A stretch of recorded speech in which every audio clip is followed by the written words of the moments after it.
សត្វបងអើយបងអើយបងអើយបងអើយកុំសត្វកាមួយបងនាំអូនរត់កុំសត្វស៊ីទៅផ្លែថ្លោកជ័យផ្លែណាទុំបងអើយបងរើផ្ញើមុំស្រីផ្លែណាខ្ចីប្រថ្លៃពិសាតែខ្លួនអើយទោះមានរីក្របងនៅតែអង្វរចិត្តអូនកុំធ្វើភាំងថាស្រពូននាំឲ្យរូបអូនខ្វាយខ្វល់ចំបែង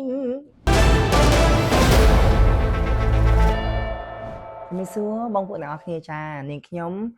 កញ្ញាពន្លកដែលគេហៅ nickname ថាខាត់សខឹមនិយាយទៅក៏ខ្ញុំអត់នឹកស្មានថាខ្ញុំគេថានាងខ្ញុំសំឡេងដូចម៉ៃខឹមព្រោះខ្ញុំត្រឡប់ខ្ញុំហៅគាត់ម៉ៃខឹមហើយក៏ខ្ញុំអត់នឹកស្មានថាខ្ញុំសំឡេងដូចគាត់ហើយតម្រាប់តាមគាត់ហើយនិយាយទៅខ្ញុំបានទៅរៀនជាមួយគាត់មករយៈពេលទូចមែនប៉ុន្តែក៏ខ្ញុំអត់ភ្លេចគុណគាត់ដែរគ្រប់វីដេអូដែលខាងសារព័ត៌មានដែលគេសម្ភាសគឺខ្ញុំអត់ភ្លេចទេព្រោះស្អីគាត់អ្នកចង្អុលផ្លូវគាត់អ្នកបង្ហាត់យើងអញ្ចឹងយើងគេថាផឹកទឹកកុំឲ្យភ្លេចប្រភពដើមចាឥឡូវថ្ងៃនេះខ្ញុំមានបទចម្រៀងជូនដល់បងប្អូនមួយប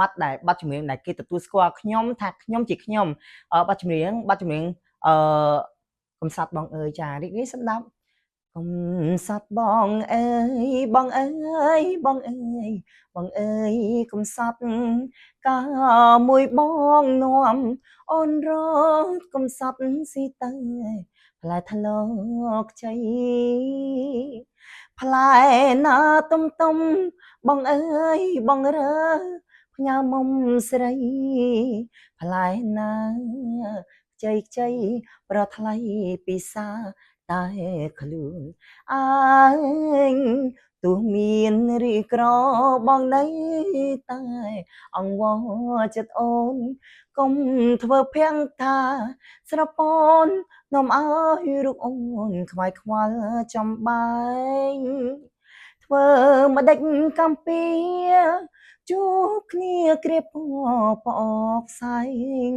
បងអើយបងល្អក្រៃលែងជ្រុំជ្រែងជីវិត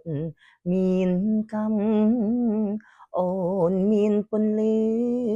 ភ្លឺដោយសារមានបងមួយកុំភ័យ